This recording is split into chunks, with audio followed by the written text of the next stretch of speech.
So the first time that we played in Montreal, we had no idea what we were walking into, and they put us in this kind of little club, and it sold out really fast.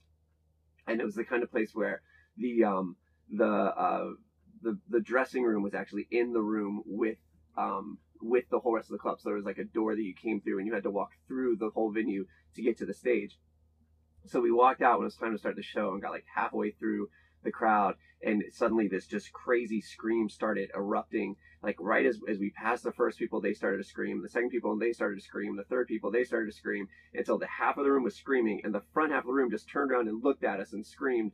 And it was the first time in my life I was standing in the center of 300 people that were all just facing me, screaming at the top of their lungs. And it was like a Beatles show. It was the craziest thing in the world.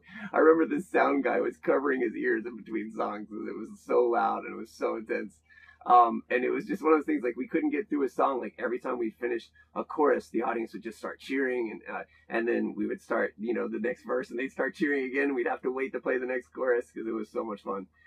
So I always love going back to Montreal.